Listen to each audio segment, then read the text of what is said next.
Yeah, just like that.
What's up?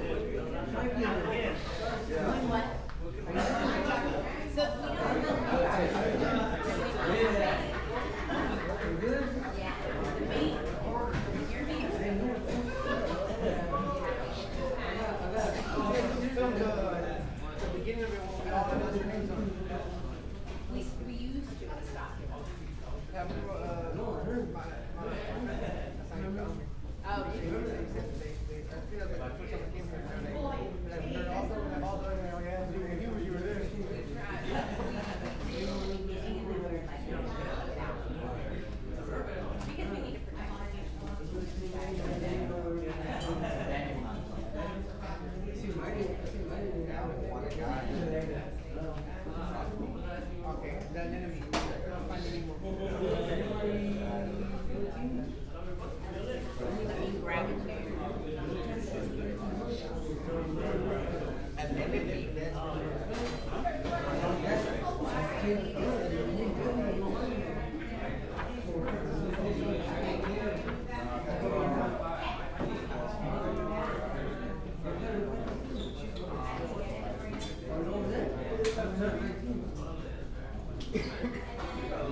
So let's slide this.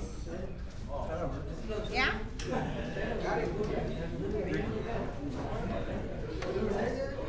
All right, guys, let's start the second half of the meeting with a serenity prayer. God, grant me serenity to accept the things I cannot change, the courage to change things I can, and the wisdom to know the difference. All right, so we have a true alumni here tonight. You got it, all right? Let me introduce David. Let's give him a warm round of applause. What's up, guys? My name is David. I'm married. And first I want to say that being in here, all of you guys, I don't care if you're here from a judge, I don't care if your mom made you come here, I don't care if your wife made you come here, I don't care why you're here. The fact that you're here and you haven't left should tell you guys that you have some courage, because that's courage. To stick around here and try to figure out what happened. How did I end up in here? Right? So, I went through Fred Brown's, first of all, I'm from LA. I was born here in 1970, and I had a good childhood. My parents were good providers. I grew up in West LA, in the Venice area, the West Side area, and grew up over there. And my parents were great providers. We had everything, all the toys, I mean everything, right? But I was raised up in the era where kids were meant to be seen, not heard. Right? And if I wanted something to cry about, my dad gave me something to cry about. Right? That's the way I was raised up, you know what I mean?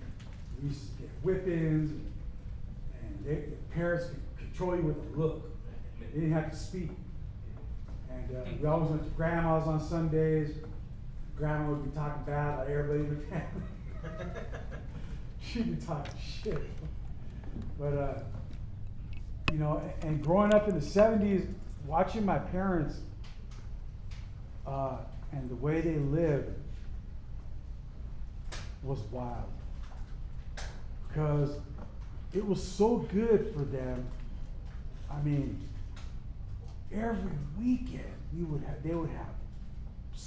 be at some kind of party.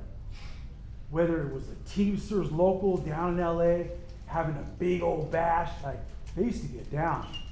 Or my dad or somebody was getting married, or there was a kid being born, or there was a funeral or a wedding, or there was always something. And when my parents or their friends threw parties, it was on and cracking. I mean, there were cases of beer. You know, it was wild, man. It was really wild. I was a little kid watching all these grown people that walked in normal. Hello, how are you? And then by the end of the night, they were dancing and telling dirty jokes, and everybody was laughing. And so normally I became curious. And I was like, what are they doing?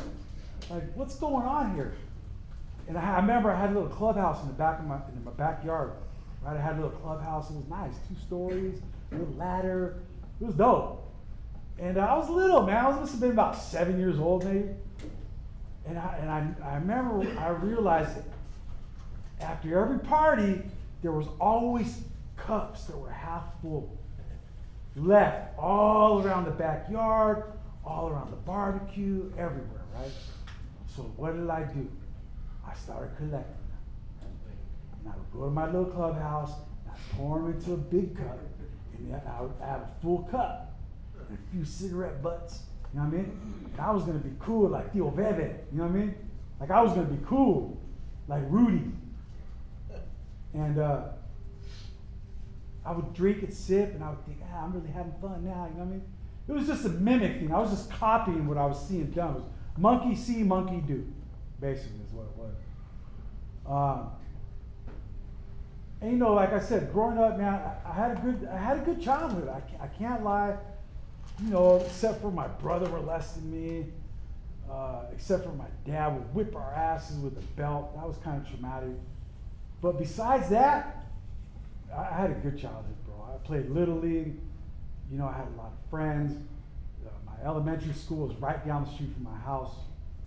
The next school was a mile away. The next school was 3 miles away, you know. So I guess, you know, it's funny when I think about my youth, right? Because that's where it all stems from. Like, that's where it all started. And I remember, people call bullshit, but I'm telling you, I remember when I was like 4 years old, maybe I was 4, I might have been younger.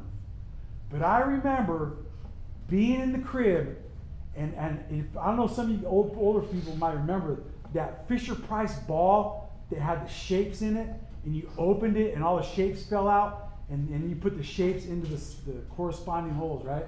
And I had that toy. and it was my favorite toy, right? And I'll never forget, one day, I think I threw it out of my crib, or somehow it got out of my crib, and I couldn't reach it. And I vividly remember this shit. And I was there, and I was mad. I was like, man, I can't get my toy. What the hell? And there was nobody around. And I started yelling and screaming, right? Ah, like a little baby, you know what I mean? And what happened? My mom opened the door. She came in, and she said, it's all right, little baby. I'll get it for you. And she went and got it, put it in my crib. And I was happy.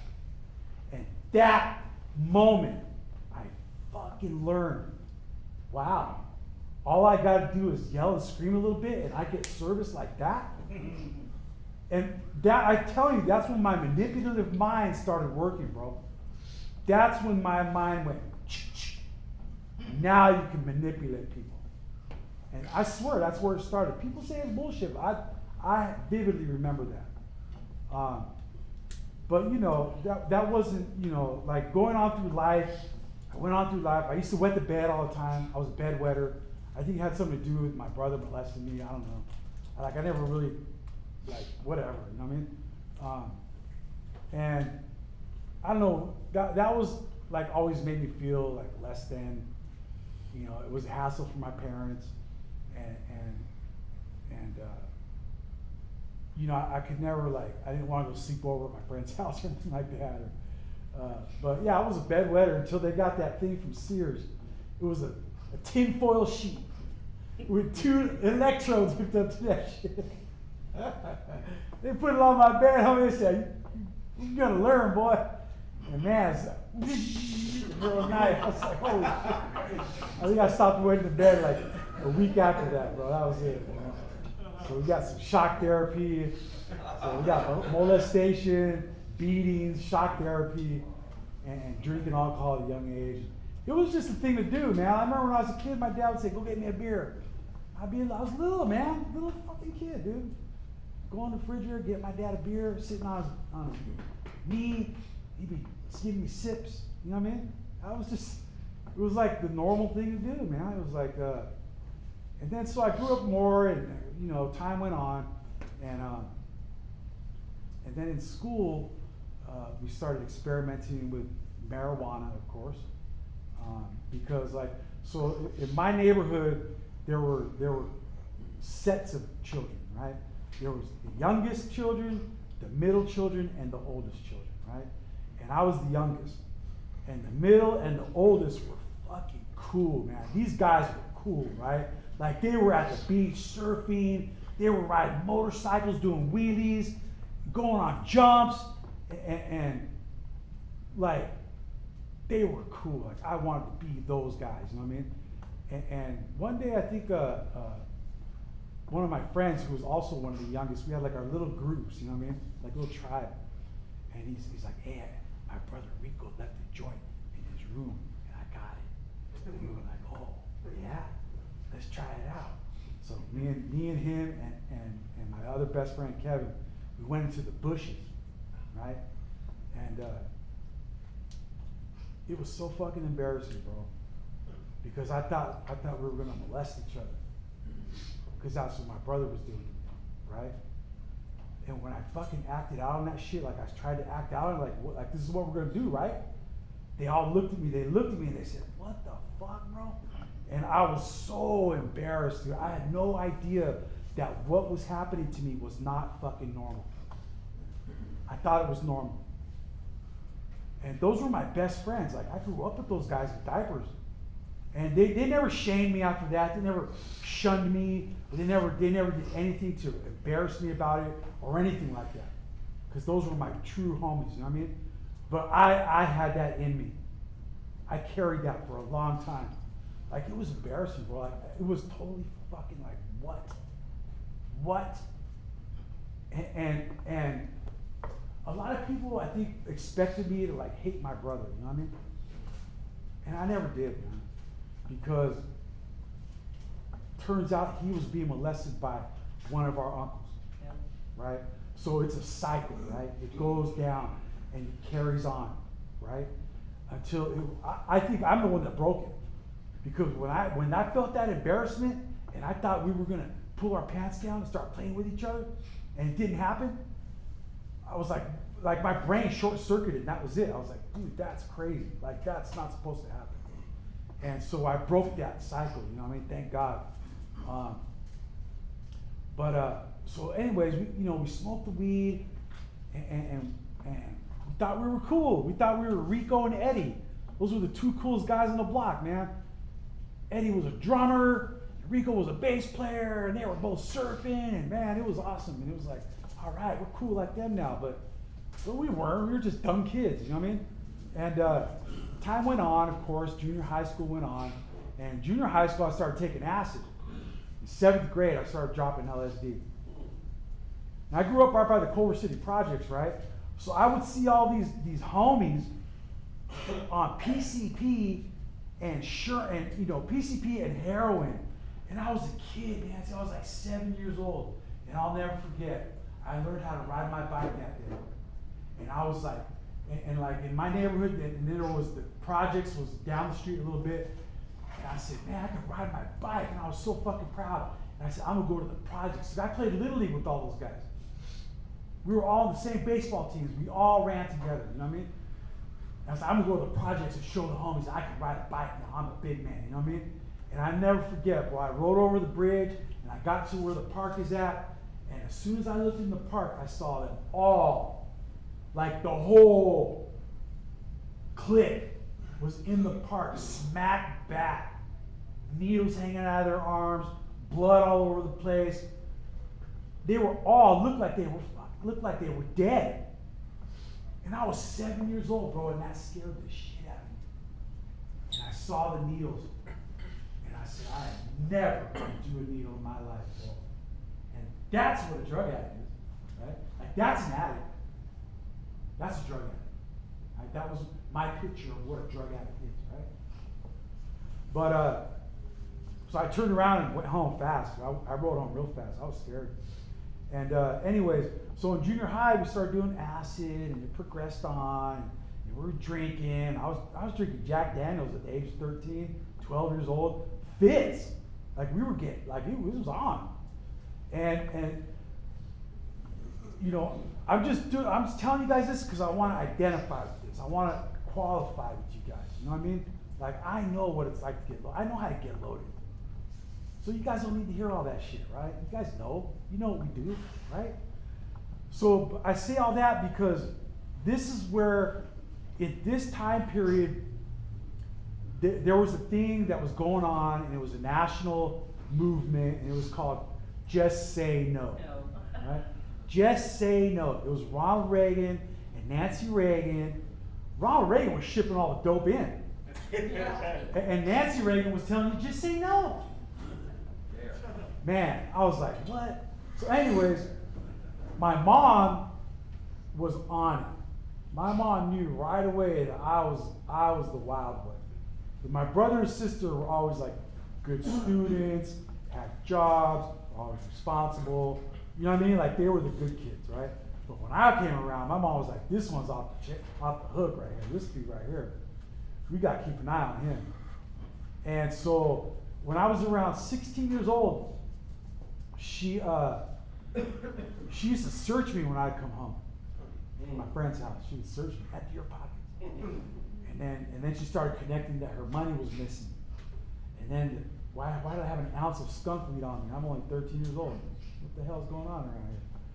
And so she took me to I'll never forget. And I can speak about AA here because this is, they told me I can. And so I was first introduced to AA by my mother.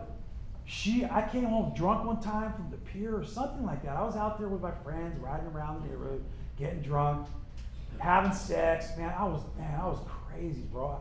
I look at my kids and I think, man, if you were doing that when you were 13 and I was doing it, I would have whipped your ass. But for me, it was like, my generation was like, just come home before the lights go on. Right. That's all. And go to bed. And wash the dishes. You know what I mean? Wash the dishes. And so My mom was on it though. She was watching like Donahue every day, and Donahue was talking about it. This is your brain on drugs and all this stuff, right? So my mom one day, she said, I came home and she smelled beer. And she said, you know what? That's it. Get in the car. And I got in the car. I was scared. I said, my mom's going to go off on me right now. And she said, I'm taking you right now. Get in the car. And I was like, all right, okay, I'm in the car. I got in the car. And she drove to the Marina Center, which is a place in Venice where they have AA meetings like 24 hours a day, just about. Or they used to have them 24 hours a day. I don't know if they do anymore. But she took me there, and we pulled up to the front, and I looked in, the doors were open, and it was a bunch of old men, dude. And back then, you used to be able to smoke in the rooms.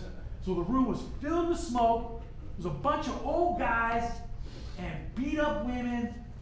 And she said, get your ass in that meeting right there, and I'll be back in an hour and a half. I said, yeah, but can we go after that to get McDonald's? No! All right, okay. So I went into the meeting, and I started hearing, and I saw old man Richard in there, who was the town drunk. Old man Richard was the only homeless drunk in Marina Del Rey. And he lived right next to the bar. And we used to go talk to him when we were kids. We went to Marina Junior High. We'd go to the liquor store and we'd go talk to old man Richard. And he was in there. He said, hey, what are you doing here, boy? And I was like, yeah, my mom told me to come here and whatever. And so I came there and I started, I didn't know. I didn't want to stay sober. I didn't want to stay clean. I was just there because my mom told me to, right? But as time carried on, and I didn't stay clean. I didn't stay sober. I just did what I had to do to keep mom off my ass, right? But as time went on, all the kids, like all of my friends, their parents were on the same shit. And I swear to you, like half of my whole fucking class, bro, was at a program in Santa Monica called PADAP. And my mom took me there, and I walked in, and it was for kids. It was, I forget the name, what the P and DAP stand for, but it was for kids, for teenagers to get off of drugs. And when I walked in, I saw all my friends. I was like, oh, cool, this is cool, man. This is right on, bro. And we all stayed sober. And I was like, I don't know, 15 maybe? And I got a friend who's still sober today. From that time, he's like 55 years old, like 40 years clean. I don't know how, but he did. I think there's one or two of them that did it. But that was my introduction. That's when I really got introduced to AA and being sober and having fun. And we were kids. We used to mob to the dances. I'm telling you guys, before, like in the older times before, AA was off the hook. Dude, there were dances in the valley every weekend, big dances. I'm talking like 300 people or more. The Knights of Columbus, Van Nuys and Valerio, dude. Yep. And it was on, man. We were just kids. We were having fun. We were staying out of trouble. Our parents were happy. And that's all that I knew about it. Like I didn't work the steps. I didn't do none of that stuff. It was just about showing up and having a group of people that are doing the same thing. We're all staying clean and sober, and we're having a blast. Like, it was fun, bro. And but I didn't stay clean and sober. I didn't stay clean and sober. As time went on, kids grow up, they go their separate ways, and then next thing you know, I'm just like, oh, I just might as well drink. Then I was working, I was already growing up. I was like, I'm a man. I could drink, I could smoke, I could do whatever I want, because I'm a grown man now. I'm 20-something years old, and I'm a man. I'm working, right? I was still living in mom's house. I was still, mom was still washing my clothes and doing all that stuff for me, but I was a man. And so I tried to act like one. And for me, that was, you work hard, you drink hard. Right? You work hard, you drink hard. You get up and you go back to work. You do it all over again. That was a cycle. And then I remember one day, man, my brother, man, was acting weird, bro. He was doing strange shit. Like he would go in the bathroom and stay in there for hours, bro. Hours. I'd be knocking on the door. What the fuck? Get out of there, man. I gotta take a shower. What the hell? So one day, I'm like, man, what's this dude tripping on, right? Because I'm dropping acid, I'm drinking whiskey. I'm like a little biker at this point. Like I'm a little biker, basically. You know, like that's the type of, like I was a stoner, biker, acid, like punk rock head.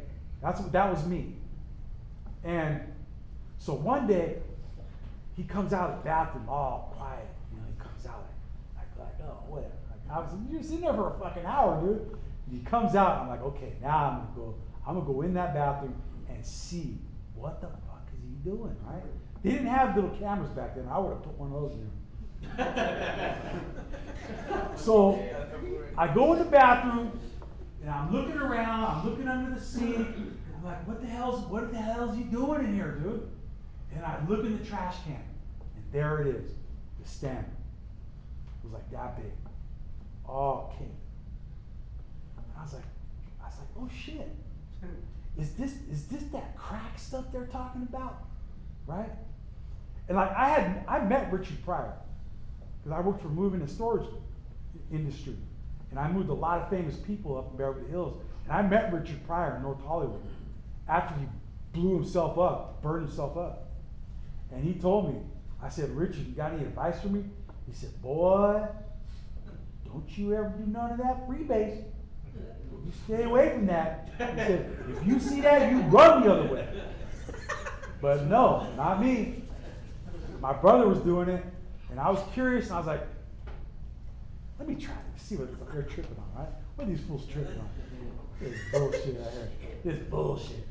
And so I did it, you know what I mean? I took a hit. And I'll never forget, dude. I held it in, I blew it out, and as soon as I looked in the mirror, I was like, I think you can get this at Venice in Ghost Town. I was off and running, dude. That was it. Like that crack brought me to my knees, bro. And it took 30 years for me to surrender. Like when I first started coming around, I had no tattoos. I'd never been to jail. My kids didn't come from broken homes. My mom and dad still trusted me a little bit. You know what I mean? Like, I didn't have no failed marriages.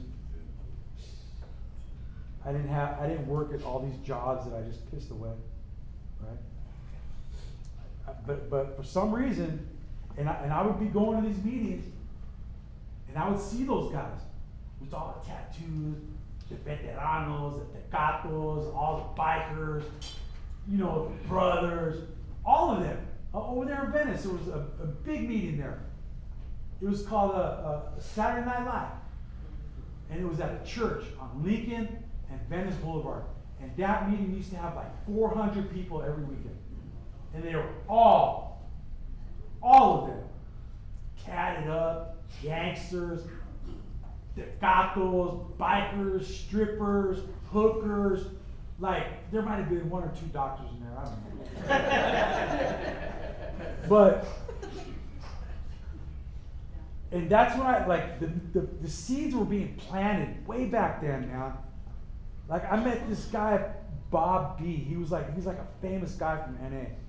And I met him at that meeting. And I was a youngster. And he came up to me and he said, hey, how you doing, son? I said, oh, I'm all right. And I was like, I'm all right.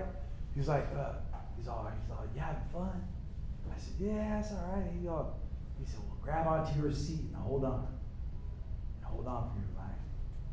And back then, I was like, whatever, dude.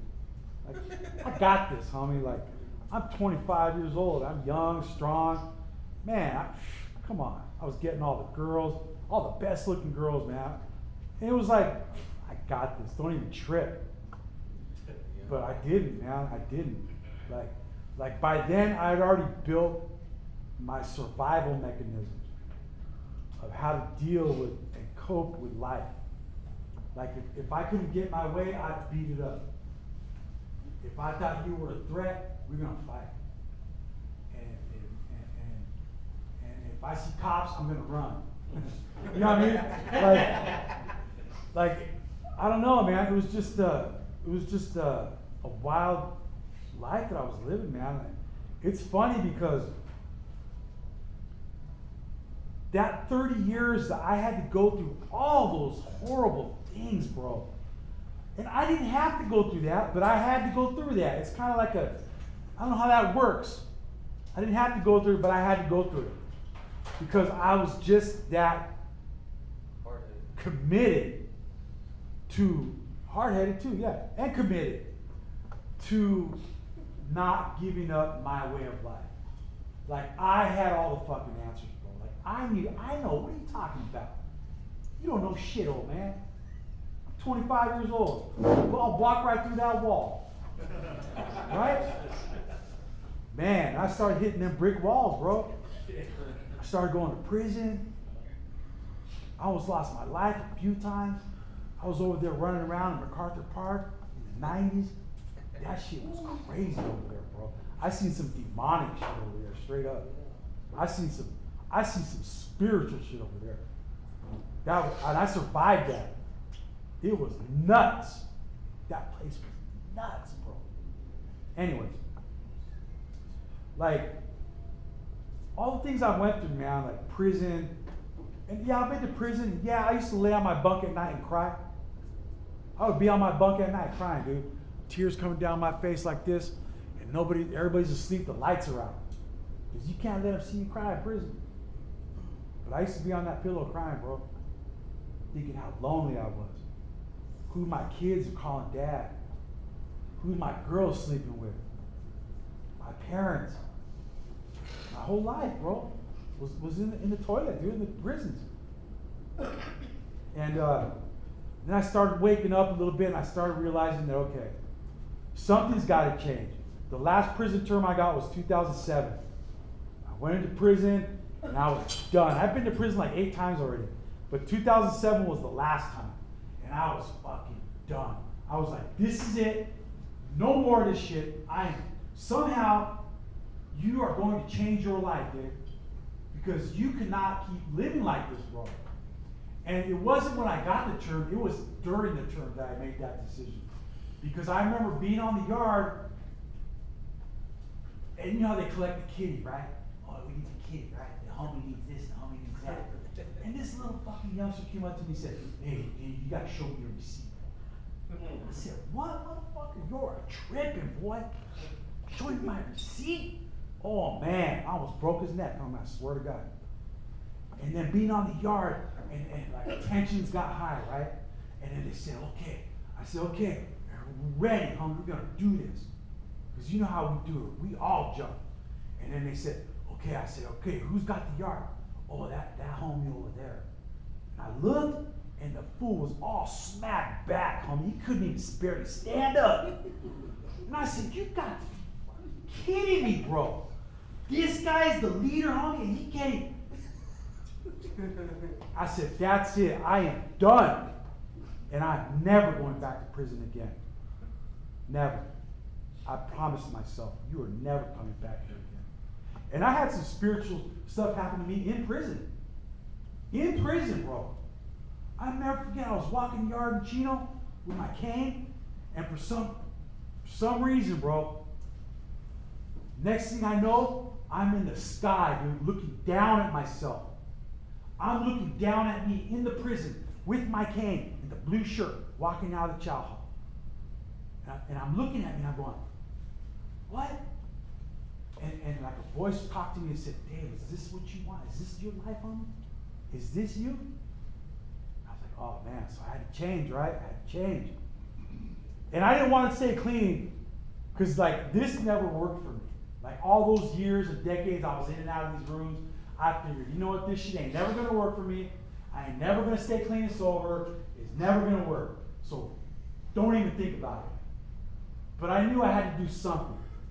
And the seeds of AA and NA were already planted in my brain. So my ideas were, you need to find a higher power. And so I did all that work. And I got to know who was my higher power on a personal level. So I got that locked in, right? Then I knew that I had to model my life after somebody in society that I wanted to be like. Somebody in society that I looked at and said, man, they got a nice life. And the people I looked at were the people I see on Sunday mornings going to church with their families. They're all dressed up, they got haircuts, they look nice, the wife is pretty, the man, you know, they're a handsome family. Maybe not, sometimes not so handsome. But still, they're a family and they're happy. The kids are smiling and they're together. And I said, I want to be like them. I want to be like that. So I went on, I got out of prison in 2010. I haven't had contact with the law since 2010, bro. I mean, 2007. You know what I mean? So I knocked that part out. But I was still drinking and using.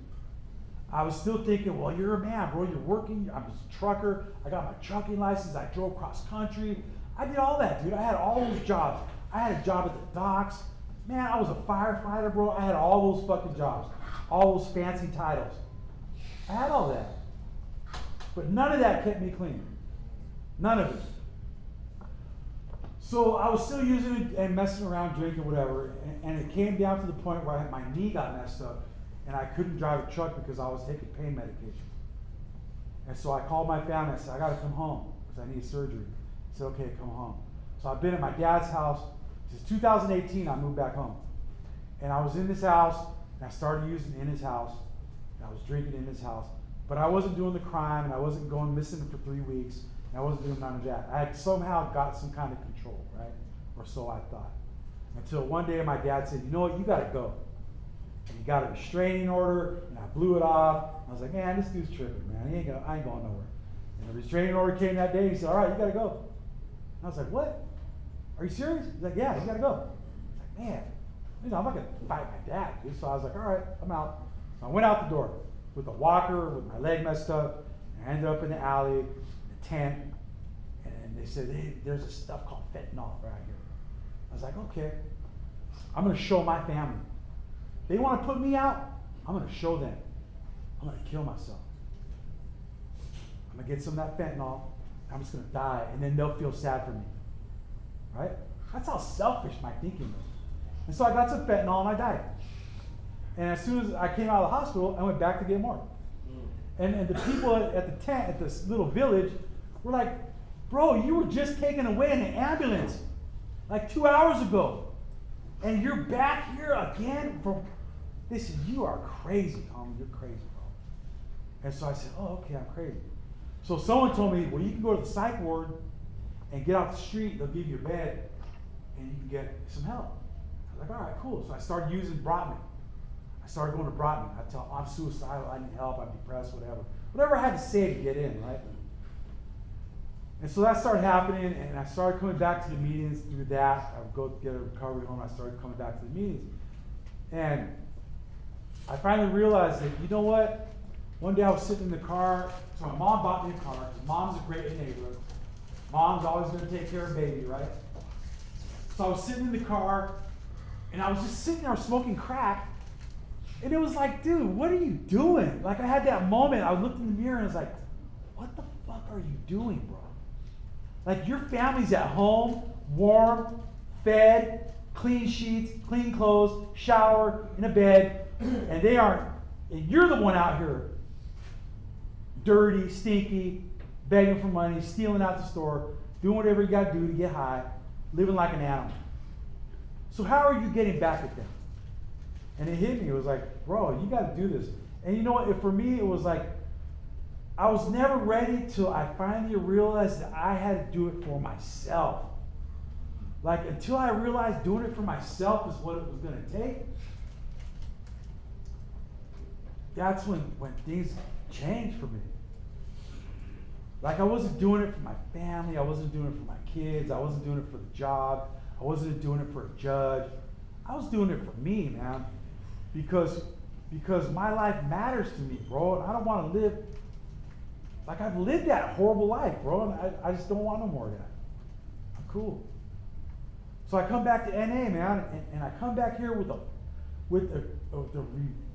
renewed effort, and I would start going to meetings. Like people see me, I was going to meetings with a walker on the bus, struggling to get to the meetings, but I would go no matter what.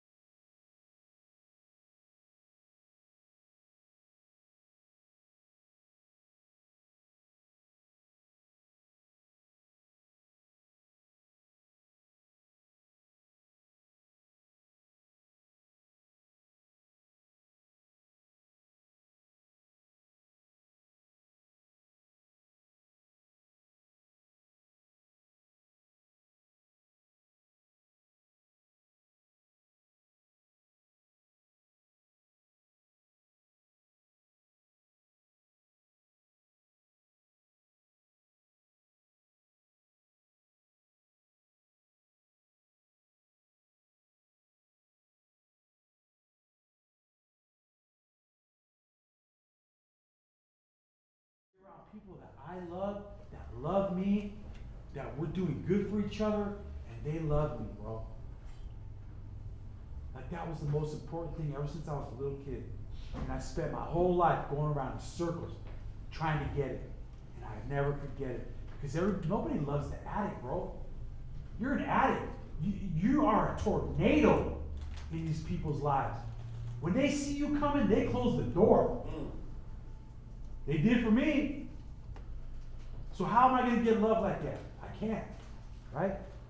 But now that I'm clean, sometimes I have to pinch myself because it doesn't seem like it's real. Sometimes, like right now, bro, my son, I got my grandkids, my son, my daughter-in-law, my sister, I got my support group in NA, and I feel nothing but love, man. And when I think like, man, I sure took the long road. I took the long road, bro. And I'm lucky I lived long enough to be here today. Like I'm coming up on 3 years now. That's right, David. And it's not just staying clean. Like that's the first step to stay clean. Get the shit out of your system. Then you've got all these other steps, which are going to get all the bullshit out of you. And make you look at a new way of life. I'll share this now. I know I'm almost done. I'm going to shut up right now. So like I'm on step 6 right now, right? Because I work the steps, bro. There's a step working guide you can buy, and it's all right there, laid out right in front of you, bro. It's so simple, and I like that. So I do that. And I'm telling you, man, little did I know, like, so I have this medical thing going on, right? So I prescribe pain medication, right? Now I don't take it. Like I take it like sometimes I do so much activity I can't walk the next day. That's how bad it gets. So that's when I'll take a little pill so I can sleep, get some rest, and ease the pain, you know what I mean? But you know what I've been doing? I've been selling them. And it's like, bro.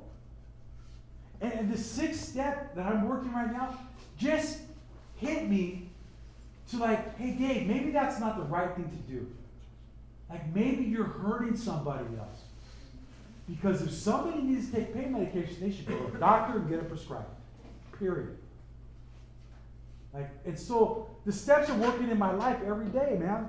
I just called my sponsor today and told him, hey man, hey Pat, I'm not gonna, I've been selling these pills, bro. And he's like, oh really? I'm like, yeah. He's like, you shouldn't do that, Dave. I was like, yeah, no, it just hit me. and it's shocking to me that like I did that like with no regard, like it's just a normal thing to do. And that tells me how deeply ingrained this disease is in me. Like it's like not even a second thought. I just did it.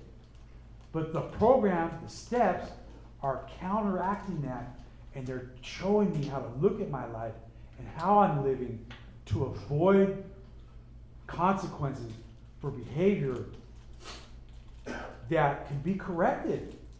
That old behavior is being rooted out right now from me. And it's being transformed into something else. And it's a life that I never even imagined was possible. You know what I mean? And they tell you, you guys stick around here and your wildest dreams will come true. And I'm like, I'm only 3 years, and I'm looking around like, what? Are you serious? Really? Sometimes it doesn't feel real. Sometimes it doesn't feel real, man. And my family, dude, I got my, oh man. I hope you guys stick around, bro. And I hope you guys surrender. Because that's what it takes. You just gotta surrender, man. And you don't have to go do all those things that you haven't done yet. You don't have to go do it. Someone's done it. I've done it all for you. And if I haven't done it, someone else has. And you can talk to them and ask them how it went. It's not good. Just surrender, man. Your families are waiting for you, bro. Your kids. Man, they love you, bro. That's why you're here. And you love them. That's why you're here. Because we all just want to be loved. At the end of the day, we all just want to be loved. And you can have it, bro. But you know, we gotta stop being that tornado in people's lives. They see a tornado coming, they're gonna go down to the basement and close the door.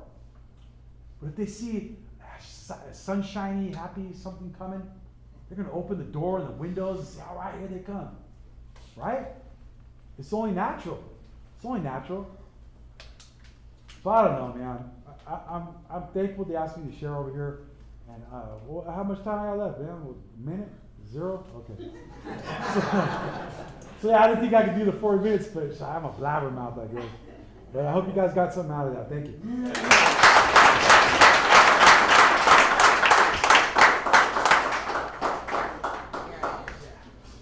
Oh, of course.